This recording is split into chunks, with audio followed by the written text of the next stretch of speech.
Okay, நீங்க எந்த இடத்துல வந்து அதிகம் படிக்காதால மட்டம் தட்டப்படுவதாக நினைக்கிறீங்க? சார் நான் டிரைவராக ஒர்க் பண்ணும் போது என் மனைவி எப்போ பார்த்தானே நான் வண்டிக்கு போகும்போது ஒரே வார்த்தை சொல்றது செத்து போயிரு. இதுதான் என்ன என்ன காரணத்துக்காண்டி நீ இந்த வார்த்தை சொல்றேன்னு கேட்டதுக்கு சொல்றாங்க. அவங்களுக்கு தேவை வீட்டோட இருந்து அந்த 6 மணி 7 மணி ஆனா வேலைக்கு போயிட்டு வந்துடணும், வந்து இருந்து கணவன் என்னோட இருக்கணும், சம்பாரிச்சுட்டு வரணும் அவங்க நினைக்கிறாங்க. ஆனா எனக்கு தெரிஞ்ச வேலை என்னன்னா டிரைவர் வேலை மட்டும்தான். 10th வரையும் தான் நான் படிச்சிருக்கேன். ஏன் செத்து போயிருங்கிறீங்க? அது என்னமோ தெரியல சார், அது ஒரு கோவத்தினால வந்துருது. அவங்க எல்லார மாதிரியும் கோவத்தினாலும் இப்படியாம பேசுவாங்க, செத்து பேர்லாம் பேசுவாங்க. ஏன் இப்படி சொல்றீங்க? ஆக்சுவலா இல்ல சார், அது வந்து எப்படின்னா இப்ப பாசம் காட்டுறதுக்கு ஆள் அவங்க ஏதாவது ஒண்ணு சொன்னா கூட அவங்க அதை கண்டுக்கவே மாட்டாங்க. இப்ப போன் நோன்றது அந்த மாதிரி நிறைய பண்ணுவாங்க. ஆயிரம் வேணா இருக்கட்டுமா, அதுக்காக ஒரு மனுஷன் வெளியே போற ஒருத்தனை செத்து போயிருந்தா சொல்லுவீங்க? எதுக்கு வர செத்து போயிருந்தா சொல்லுவீங்க? அவங்க டிரைவர் வேலைக்கு போவேனான்னு சொல்றேன், ஆனா அதுக்கு தான் அவங்க போவேன்னு சொல்றாங்க. சரிம்மா, அது ஓகே. அதுக்கு சொல்றதுக்கு எவ்வளவு முறை இருக்கு. ஒரு மனுஷன் வெளியில வந்து ஓட்டுறான், அவரை நம்பி இவ்வளவு பேர் உயிர் இருக்குல்ல, அவர் உயிர் இருக்குல்ல, செத்து போயிருந்தா அதுக்கு மேல அவர் எப்படி நினைச்சு வண்டி ஓட்ட முடியும்? இல்ல சார், அவங்க வீட்டில் இருக்க மாட்டாங்க. அவங்க டூரிஸ்ட் பஸ் டிரைவர்னால இப்போ அங்கே போயிடுவாங்க. என்னைக்காவது ஒரு நாள் தான் வீட்டுக்கு வருவாங்க. வீட்டில் இருக்கணும், ஏன்னா அம்மா அப்பா எனக்கு கிடையாது. இவங்க தான் இப்போ என் ஃபேமிலியில் எல்லாத்தையும் படிக்க வைக்கிறாங்க. இப்போ என் தம்பி தங்கச்சி எல்லாத்தையும் படிக்க வைக்கிறாங்க. இப்போ இவங்க தான் எனக்கு டிடிஎட் படிக்க வச்சு இப்போ பிஏ தமிழ் நான் படிச்சுக்கிட்டு இருக்கேன். அந்த ஒரு இதுதான் சார். இவங்க வீட்டில் எனக்கு எங்கள் அம்மா அப்பா மாதிரி இருந்து பாசம் காட்டணும், அந்த ஒரு இதுதான் சார். அந்த பாசத்துக்காக தான் சார். ஒரு விஷயம் எடுங்க, உங்களுக்கு சில விருப்பங்கள் இருக்கலாம், உங்களோட ஆசைகள் ஒன்று இருக்கலாம், அதை பூர்த்தி ஆகாம இருக்கலாம். அப்படி பார்த்தா எல்லாரோட லைஃப்லயும் எல்லாருக்கும் அது ஒன்று இருக்கும். நான் எதிர்பார்த்தது ஒன்று, நடக்கிறது ஒன்று இருக்கும். அதுக்காக உச்சபட்ச எக்ஸ்ட்ரீமா செத்து போயிரு அப்படின்னு சொல்றதை எப்படி நீ நியாயப்படுத்துவீங்க? அது கோவத்துல தான் சார் வந்தது. இல்லம்மா, இதே இப்ப யோசிச்சு, இதே கோவத்துல அவர் என்ன வேணா சொல்லலாமா? இல்லங்க சார், இந்த வார்த்தையை நீங்க நார்மலைஸ் பண்றதா எனக்கு சரியாக படல. எப்படி நார்மலைஸ் பண்றீங்க? செத்து போங்கிறத எப்படி நார்மலைஸ் பண்றீங்க? இன்ன வரையும் எங்க வீட்டுக்கு இந்த பிள்ளை என்ன படிச்சிருக்கு, நான் படிக்க வைக்கிறான்னு எதுவுமே எங்க வீட்டுக்கு தெரியாது சார். நீங்க என்ன படிச்சிருக்கீங்க சார்? நான் 10th தான் சார் படிச்சிருக்கேன். அவங்க இப்ப பிஏ தமிழ் படிக்கிறாங்க சார், கரஸ்ல அழகப்பா யூனிவர்சிட்டியில. கல்யாணம் அது டீச்சர் ட்ரைனிங் முடிச்சிருந்தாங்க சார். அதுக்கப்புறம் இப்ப பிஏ தமிழ் படிக்கிறாங்க. பிஏ தமிழ் படிக்கிறாங்க சார், அழகப்பா யூனிவர்சிட்டியில கரஸ்ல படிக்கிறாங்க சார். ஆனா என்ன பேங்க் எக்ஸாம் இப்போ போன ஒரு மாசத்துக்கு முன்னாடியோட பேங்க் எக்ஸாமோட எழுதுனாங்க. எதுக்குனாலும் அப்ளை பண்ணிடுவாங்க, எதுவுமே நான் சொல்ல மாட்டேன். அதுக்கு அப்ளை பண்றதுக்கு காசு இருந்தாதான் சார் அவங்க அப்ளை பண்ணுவாங்க. இப்ப நீங்க டிரைவர் வேலைக்கு போக வேண்டாம்னு அவங்க சொல்றாங்க. என்ன வேலைக்கு போக சொல்றாங்க? வேற என்ன வேலைக்குனாலும் போ, 7 மணி ஆனா வீட்டுக்கு வா அப்படின்னு அவங்க சொல்லும் போதெல்லாம் நான் நினைக்கிறது, நம்ம ஒரு படிச்சிருந்தா நான் அடிக்கடி சொல்லுவேன், அப்பனா நீ நல்ல வேலைக்கு போ, நான் வீட்டுல உட்காந்து நான் சாப்பிட்டுட்டு உன் பக்கத்துல இருக்கேன் அப்படின்னு சொல்லும் போது நான் நினைச்சிருக்கேன் சார், நம்ம ஏன் இன்னும் படிக்காம போயிருந்தோம்? நம்ம படிச்சிருந்தா நல்ல வேலைக்கு போயிருக்கலாம். இப்போ செத்துருன்னு சொல்றதுக்கு வார்த்தை இல்லாம நம்ம 6 மணி 7 மணி ஆனா நம்ம வீட்டுக்கு வந்துடலாம்ல, எதுக்கு நம்ம டிரைவர் வேலைக்கு போனோம்?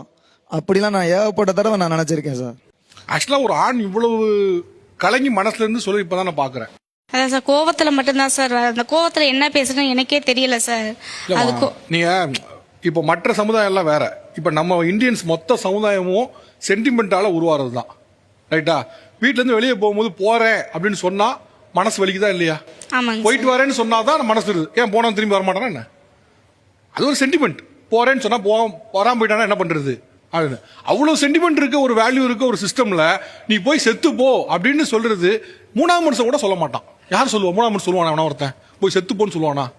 சொல்ல மாட்டாங்க. நீ அவ்வளவு அசால்ட்டா சொல்றீங்களே. இப்ப அவர் மனசுல இவ்வளவு நாள் இருக்குல்ல, அவனுக்கு இருக்கக்கூடிய பிரஷர்ல வண்டியை எங்கேயோ ஒரு இடத்துல இடிச்சிட்டாலோ இல்ல மேபி உங்க கணவருக்கு ஏதோ ஆயிடுச்சு அப்படின்னா அதாங்க ரெடியா நீங்க? இது எங்க ஓனர் அளவுக்கு போயிருச்சு சார். எங்க ஓனரே என்னை கேட்கிறாரு, உங்க வீட்டுக்காரமே உங்களை செத்து போன்னு சொல்லும் போது என் வண்டியை எடுத்துட்டு போய் ஏதாச்சும் உங்களுக்கு ஏதாச்சும் ஆகி போய் என் வண்டிக்கு ஏதாச்சும் ஆகி போச்சுன்னா, உள்ள இருக்க பேசஞ்சருக்கு ஏதாவது ஆகி போச்சுன்னா நான் என்ன பண்றதுன்னு எங்க ஓனரே என்னை நேரடியா கேட்டிருக்காரு. இவங்க உங்களை திட்டுறது ஓனருக்கு எப்படி தெரியும்? எங்க டிரைவர் மூலியமா எங்க ஓனருக்கு போயிருக்கு. எனக்கு எந்த பழக்கமே கிடையாது, குடிப்பழக்கம் எதுவுமே கிடையாது, பீடி சிகரெட்டு பாக்கு போயல எதுவுமே கிடையாது. அந்த ஒரு காரணத்துக்காண்டி தான் எங்க ஓனர் என்னை வச்சுக்கிறதுக்கு அது ஒண்ணுதான். ஆனா இருந்தாலும் உங்க மனைவிய கொஞ்சம் சமாதானப்படுத்துங்க, கோபத்தை குறைங்கன்னு பல தடவை டிரைவர் மூலியமாவும் வேற டிரைவர் மூலியமாவும் சொல்லி அனுப்பியிருக்காரு. ஆனா என்னதான் சொன்னாலும் என் மனைவிக்கு ஏறுற மாதிரி எனக்கு தெரியல. ஆக்சுவலா ஒரு மனுஷனை வந்து உச்சபட்சமா சொல்லக்கூடாது ரெண்டு. ஒன்னு வந்து இன்னொரு பொண்ணோட சம்மந்தப்படுத்தி பேசுறது, இன்னொன்னு இது மாதிரி செத்துப்போன்னு சொல்றது. இவ்வளவு நடந்தும் எப்படி அவங்க மேல கோவமோ இல்ல எதுவும் இல்லாம அப்படியே தன்மையா இருக்கிறீங்க? சார் கோவப்பட்டா சண்டை வரத்தான் செய்யும். இந்த எக்ஸாம் எழுத போகும்போதோட சண்டை தான் வந்துச்சு. நான் என்னை கூட்டிட்டு போக சொன்னாங்க, என்னால கூட்டிட்டு போக முடியல. நான் வண்டிக்கு போயிட்டேன். ஆனா அவ போக மாட்டேன்னு ஒத்த கால நின்றாங்க. எனக்கு கூட பிறந்த எங்க அண்ணன் ஒருத்தர் இருக்காரு, வாய் பேச தெரியாது காது கேட்காது, அவரை தான் சொல்லி கூட்டிட்டு போக சொன்னேன். அப்ப போக மாட்டேன்னு ஒரு வாரத்துல நின்றாங்க. அப்ப நான் வண்டி ஓடிக்கிட்டே இருக்கும்போது சமாதானம் படுத்தி அந்த 9 மணி ஆனா கிளப்பி நல்லபடியா அந்த எக்ஸாம் எழுத வைக்கணும். எனக்கு தேவை நான் வண்டிக்கு போய் அந்த காசை கொண்டு வந்து ஒரு எக்ஸாம் அப்ளை பண்ணுவாங்க, இல்லைன்னு சொல்லல. அதை அப்ளை பண்றதுக்கு காசு இருந்தால் தான் சார் அப்ளை பண்ணுவாங்க. அப்ளை பண்ணிட்டு தான் என்கிட்ட சொல்லுவாங்க, நான் போஸ்ட் ஆஃபீஸுக்கு போட்டிருக்கேன் 300 ரூபா செலவாச்சு, ஐசிஐசி பேங்க் எழுதி போட்டிருக்கேன் 500 ரூபா செலவாச்சு, அது ஜெராக்ஸ் எடுத்தேன் இது ஜெராக்ஸ் எடுத்தேன்னு. அதுக்கு தேவை காசுன்னு அவங்களுக்கு புரிய மாட்டேங்குது. அதுதான் நான் சொல்றேன், படிச்சு நல்ல வேலைக்கு போ, நான் வீட்டில் இருக்கேன். எனக்கு என்ன சொல்றதுன்னு தெரியல சார். ஒரு டீசெண்டா சிவிலைஸ்ட் இருக்கிற ஒரு சொசைட்டில யாராவது ஒருத்தன் ஒரு சக மனுஷனை பார்த்து செத்து போன்னு சொல்லுவானாமா? ஒரு சிவிலைஸ் சொசைட்டில படித்த ஒருத்தன், நீங்க என்ன எம்ஃபில்லா? இல்ல சார், பிஏ படிச்சுக்கிருக்கேன், டிடிஎட் முடிச்சுட்டு. பிஎட் முடிக்கீங்க, நீங்க டீச்சர் ஆக போறீங்க. டீச்சர் ஆகி தான் நடத்த போறீங்க. நீங்க ஸ்கூல்ல போயிட்டு பசங்கள்ட்ட யாராவது உன திட்டினாங்கன்னா செத்து போ அப்படின்னு சொல்லுவீங்க. டீச்சர் ட்ரைனிங் கொண்டு வந்து காரணம் என்னன்னா, நீ எவ்வளவு பெரிய மாஸ்டர் வேணா இருக்கலாம், பிஹெச்டி வரைக்கும் படிச்சிருக்கலாம், ஆனாலும் டீச்சர் ட்ரைனிங் ஏன் வச்சிருக்காங்கன்னா சொல்லி கொடுக்கறதுக்குன்னு ஒரு நடைமுறை இருக்கு, சொல்லி கொடுக்கறதுக்குன்னு ஒரு ப்ராசஸ் இருக்கு. ஆனா நீங்க இவ்வளவு படிச்சிருக்கீங்க, டீச்சரா போறீங்க, எப்படி நடத்துவோம் உங்களை? அவன் டிரைவிங் பண்ணல, உங்களுக்கு என்ன சிக்கல்? டிரைவிங் பண்ற சிக்கலா, 7 மணிக்கு வர மாட்டேங்காருங்க சிக்கலா? இல்லை சார், அவங்க எங்களோட வீட்டில் டைம் ஸ்பெண்ட் பண்ணணும் அப்படின்னு நினைக்கிறேன். அதே மாதிரி அவங்க டிரைவிங் தொழில் போகிறதுனால ஏதாவது ஒன்று சப்போஸ் ஆச்சுன்னா அந்த ஒரு இதுதான் சார். டிரைவிங் போகும்போது ஏதாவது ஆச்சுன்னா நீங்க யோசிக்கிறீங்க, இப்படிலாம் பேசினா பின்ன ஆகாம என்னங்க பண்ணும்? அக்கறையா கேட்குறீங்க, எதுவும் ஆயிடக்கூடாது உயிர் மேல இருக்குன்னு. அப்படி உயிர் மேல அக்கறை இருக்க ஒரு ஆளை செத்து போன்னு சொல்லுவாங்கம்மா. இனிமேல் சொல்ல மாட்டேன் சார், சாரி சார்.